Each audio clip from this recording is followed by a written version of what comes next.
नमस्कार दोस्तों, स्वागत है आप सबका अब की बार यूपीएससी पार में।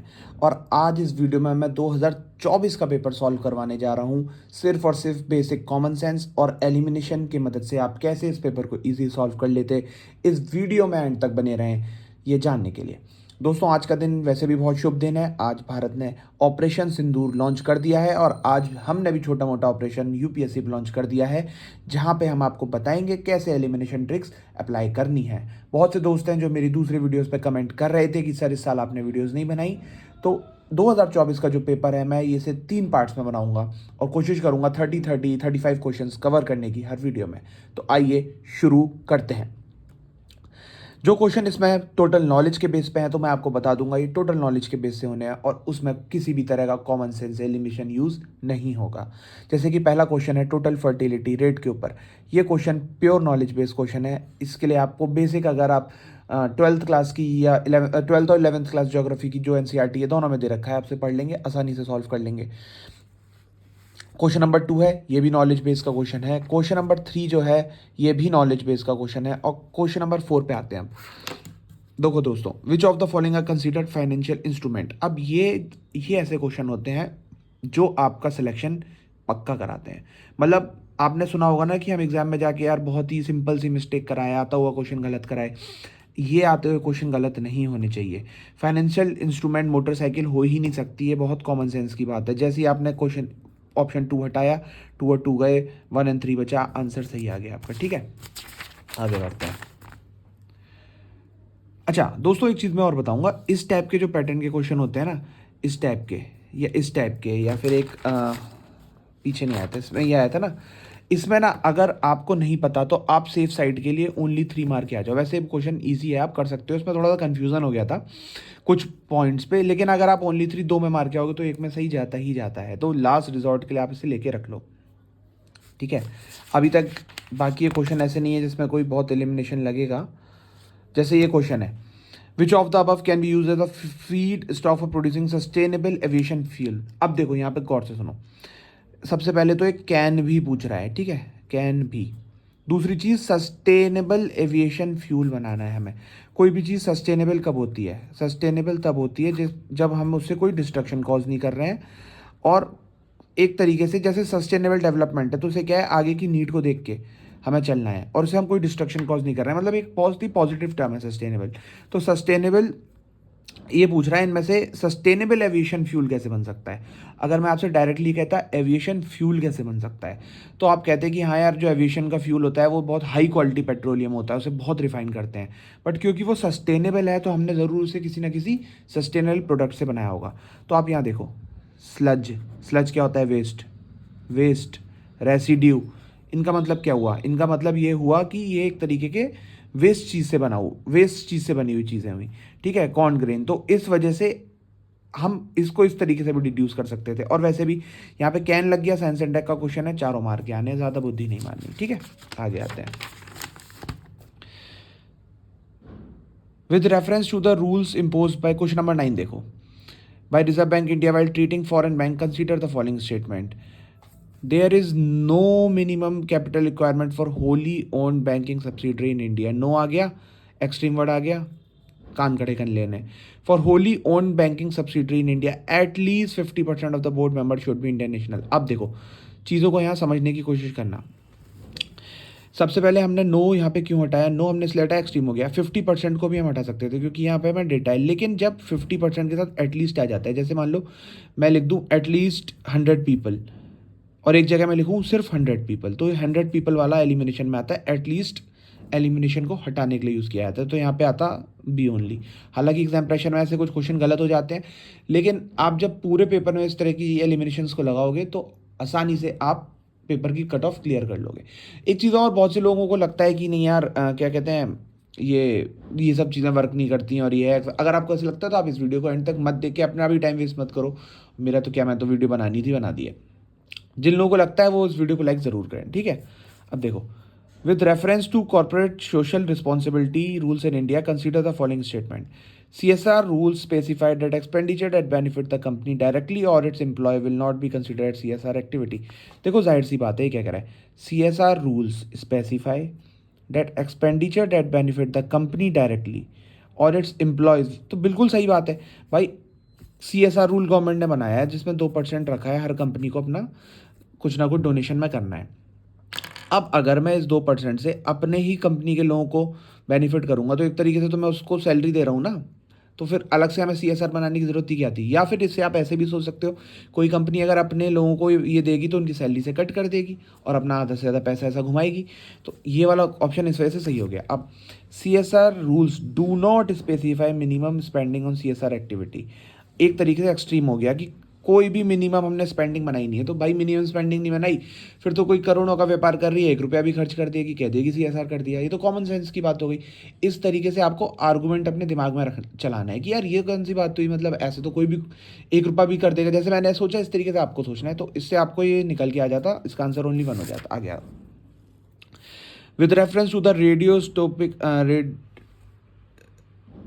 Radio isotope thermoelectric generator consider the following statement.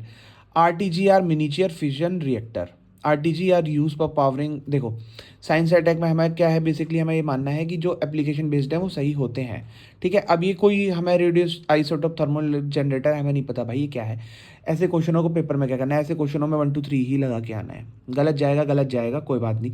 अगर आपको लगता है कि नहीं, अगर आपको थोड़ा सा दिमाग लगाना है तो इन क्वेश्चन में पता है क्या दिमाग होता है, जैसे ये छोटी छोटी चीज़ों को घुमाते हैं। जैसे इसमें क्या घुमाएंगे, या तो यहाँ पे ओनली दे देंगे, या फिर मतलब इसका कोई ड्रॉबैक दे देंगे कि इससे ये नुकसान होता है, या फिर इसमें कोई ऐसी वैल्यू डाल देंगे इट यूजेस 70% यूरेनियम, इस तरह का डाल देंगे। तो वो पॉइंट एक गलत करते हैं। जैसे इन्होंने यहाँ डाला RTGR मिनिएचर फिजन रिएक्टर्स, समझ गए। अब यहाँ पे क्या है, इन्होंने फिजन और फ्यूजन में घुमा दिया ऐसे, बस बेसिक सा यही डिफरेंस है और कोई डिफरेंस नहीं है। ये तो इजी क्वेश्चन था, नॉलेज NCERT। ठीक है, वैसे आप इसे चलो NCERT का ही क्वेश्चन था, इसके लिए कुछ भी नहीं हो सकता है ना, क्योंकि उस क्वेश्चन को मैं समझाऊंगा भी ना, इस क्वेश्चन को थोड़ा बहुत भी वही समझ पाएगा जिसने जैन से RKR में पढ़ रखा है, और जिसने बिल्कुल ही नहीं पढ़ रखा वो नहीं कर पाएगा। लेकिन हाँ एक चीज़ आप ध्यान देना, 2023 का जो पेपर है उसमें भी UPSC ने पूछा था हमसे कि पल्सर नेब्यूला ये सब क्या है, तो मतलब UPSC इस वाले कॉर्नर को छू रहा है जहाँ स्टार्स नेब्यूला इन सब की बात हुई है ना। तो क्वेश्चन वहीं से आया है। तो NCERT, मेरा कहने का मतलब मोटा मोटा ये है कि NCERT पे होल्ड अच्छे से रखनी है, कुछ नहीं करना भाई, सिंपल ज्योग्राफी की NCERT रट लेनी है, लक्ष्मीकांत घोल के पी लेनी है, 2 चीज़ आपने अच्छी कर दी। थोड़ा और स्पेक्ट्रम पढ़ लो मॉडर्न इंडिया के लिए, स्पेक्ट्रम में भी मेजर चीज़ें आप पढ़ लो, इंटरनेशनल मूवमेंट तो एटलीस्ट पढ़ ही लोगी, 2 3 क्वेश्चन आए वो तो सही जाएँ।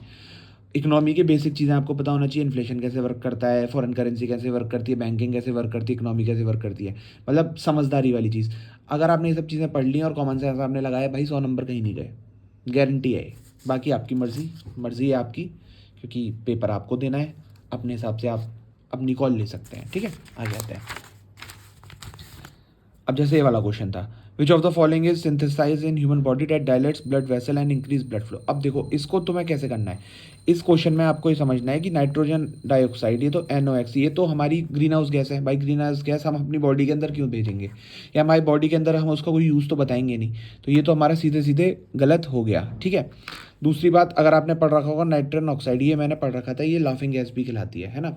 तो इस तरह की चीज़ हम अपनी बॉडी के अंदर, ये बोल रहा है कि which of the following is synthesize is human body, हमारे अंदर ऐसे पहले से ऐसी कोई चीज़ जो कि पॉइजनस है या फिर मतलब केमिकल चीज़ है, मतलब जैसे कि लाफिंग गैस हो गई, ऐसी चीज़ हमारी बॉडी के अंदर नहीं प्रोड्यूस होती, वरना तो आदमी वैसे ही मर जाएगा। ठीक है, तो ये दोनों तो हट गए। अब आपके पास ऑप्शन बचा नाइट्रिक ऑक्साइड और नाइट्रोजन पेंटॉक्साइड, तो इन दोनों में से आपको 50-50 तक पहुँच के एक गैस लेना था। साइंस एंड टेक का क्वेश्चन है, एप्लीकेशन पूछ रहा है which of the can radar B use, तीनों के साथ जाना है, सही होगा। ठीक है, ऑल 3 आ गया।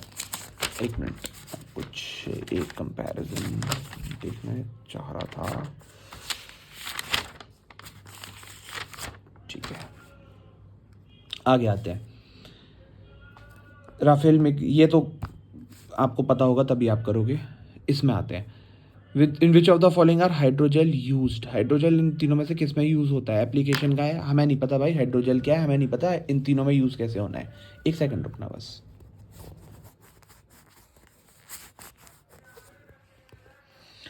ठीक है, हमें नहीं पता कैसे होना है, साइंस एंड टेक का है, तीनों लगा के आएंगे, सही जाएगा।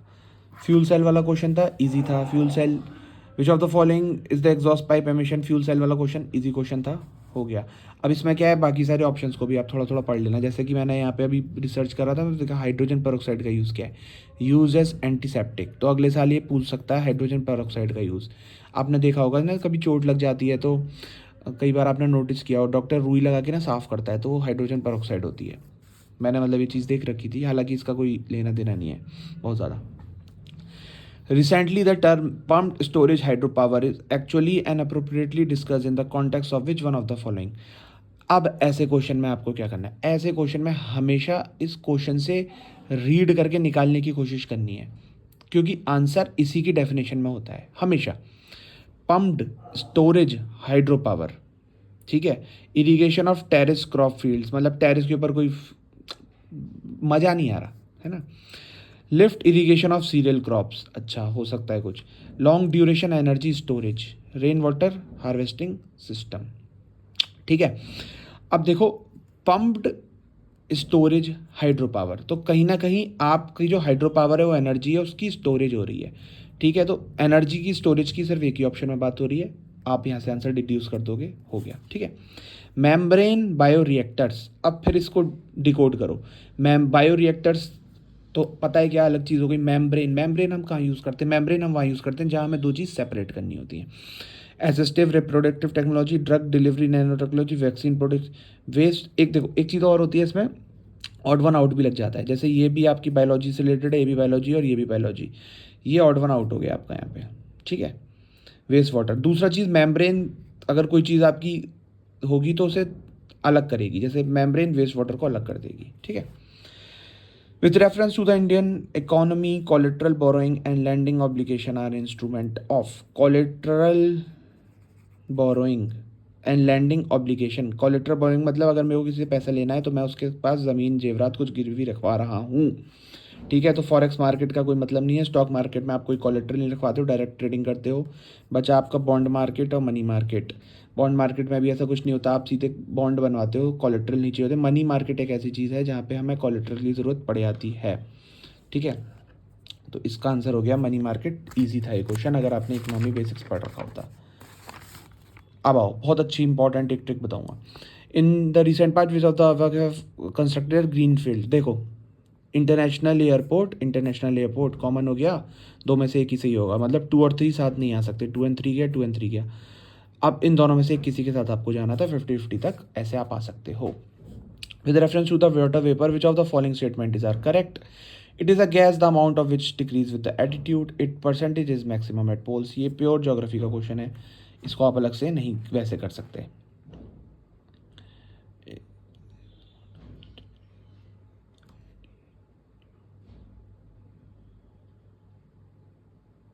ठीक है।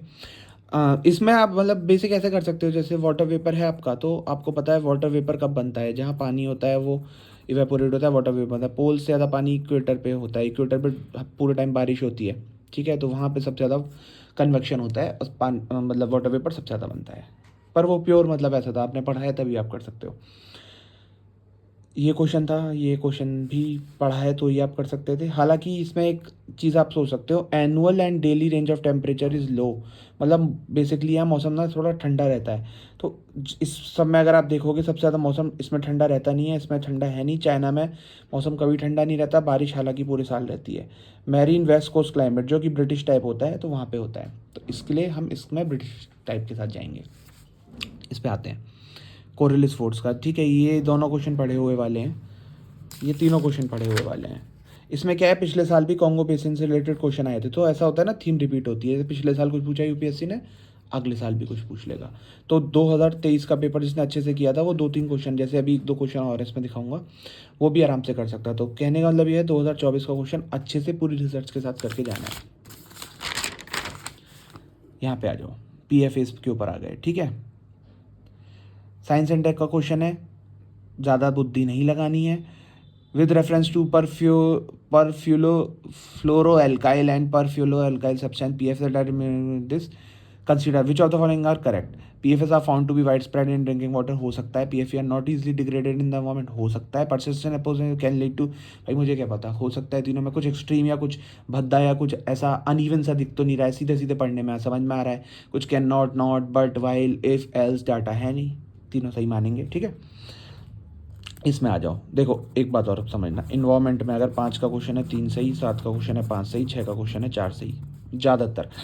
और इस वाले पैटर्न में तो ऐसे ही जाना है। अगर वैसे वाले ऑप्शन होते तो एक बार को हम ऑप्शन एलिमिनेट करते, तो 5 में 3 सही लेके जाने ही, ये करना ही है आपको आंख बंद करके। पूरे पेपर में करना है, 5 क्वेश्चन में करोगे 4 में सही जाएगा, 1 में गलत जाएगा, फर्क नहीं पड़ता, नेट पॉजिटिव में जाओगे। क्वेश्चन नंबर 29 पे आओ। How many of above belong to the P family.